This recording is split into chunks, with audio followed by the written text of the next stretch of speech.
new manager starts in your team, and suddenly the way you've always worked isn't the way things are done anymore. AI tools get announced at work, and you're not sure if they'll make your job easier or quietly replace parts of it. Or maybe you've carefully planned your week only for a restructure or a new policy to land on your desk, changing everything overnight. Different settings, same pattern. Change arrives whether you asked for it or not. And in those moments, the question is, what can you control? I am Ali Juma, and I have a change question. This is a mini-series from the Inner Game of Change podcast.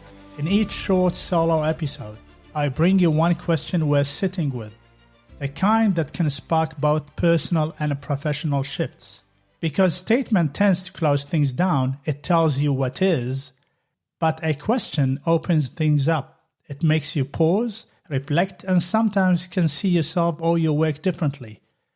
And it is often in that pause between knowing and wondering that change begins. What can I control when change is already on its way? When change arrives uninvited, our instinct is to scramble for control over everything. We want certainty, we want guarantees, we want to press pause until we catch up. But the paradox is this: the more we try to control everything, the less control we actually feel. The key is to find the few places where agency lives and plant your feet firmly there. Neuroscience has something useful to say here. Daniel Kahneman, the Nobel laureate, often reminded us that when we face uncertainty, our brains crave predictability, and when we don't have it, we default to fear or freeze. That's the amygdala doing its job scanning for danger. But here's the good news. Small deliberate actions switch the brain back into problem-solving mode. Dopamine is released, and with it comes energy and momentum. As Lisa Feldman Barrett, a leading neuroscientist, puts it, your brain is a prediction machine. When we take even a small step, ask questions, do a bit of research, test and move forward, you give your brain new data to work with. Suddenly, you feel less at the mercy of the storm. So when change comes at you, think of the 3 Ps. Place. Where do you stand? Position yourself where you will have the clearest view, the best information, or the most stability. Proximity. Who do you stand with? Choose allies and relationships that steady you, not those that fuel panic. Posture. How do you show up? With openness, curiosity, calm, or defiance? Your posture shapes how others respond to you and how you feel about yourself. And here's the thing. The 3 Ps are not linear. In practice, you loop between them. You test your place, adjust your proximity, reset your posture, and then circle back again. It is messy, but the loop is what brings control back into your circle. Take Ernest Shackleton in 1915, stranded in Antarctic ice. He couldn't control the weather, the ice, or the sea, but he could control his place, moving his men to the strongest flow. He could control his proximity, keeping them together, and his posture, calm, steady, refusing despair. Every man survived. Or Johnson & Johnson in 1982. After Tylenol was sabotaged with cyanide, they couldn't control the crime, but they controlled their place, pulling every product from the shelves, their proximity, transparent with regulators and customers, and their posture, responsibility before profit. The result? Trust in the brand actually grew stronger. But history also shows what happens when the 3 Ps are missed. The French military built the Maginot Line in 1930s, the wrong place. They prepared for yesterday's war, and Germany simply went around.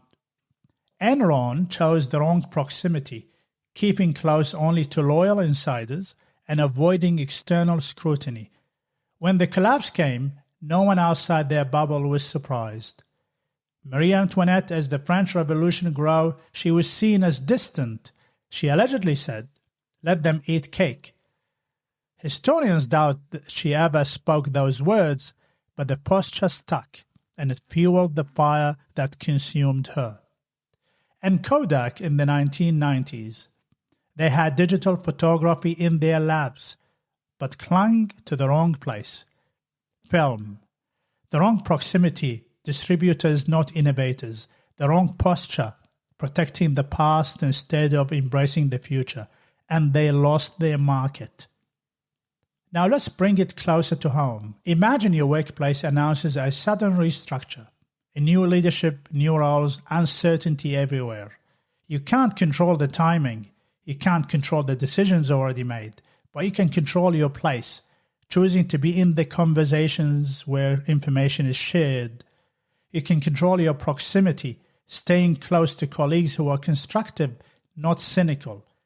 And you can control your posture, showing up as someone ready to adapt, not paralyzed by fear. Those choices don't erase the change. They give you a stance, a sense of agency when everything else feels uncertain. So here's my question for you this week. When change is already on its way, where will you find your control? In your place, your proximity, or your posture? And just as importantly, what might your second step look like once the first one is made? Because control isn't about steering the whole storm. It is about finding the ground you can stand on, the people you can stand with, and the stance you choose as the winds blow. And here's the bigger truth. Change is constant. It won't stop coming your way. The real skill is becoming better at managing it, not fighting it. Because if we can do that, then change doesn't just disrupt life, it makes life more interesting. So let me leave you with this. When change arrives, will you meet it standing or waiting for someone else to choose your ground for you? I will leave you with this question. Until next time.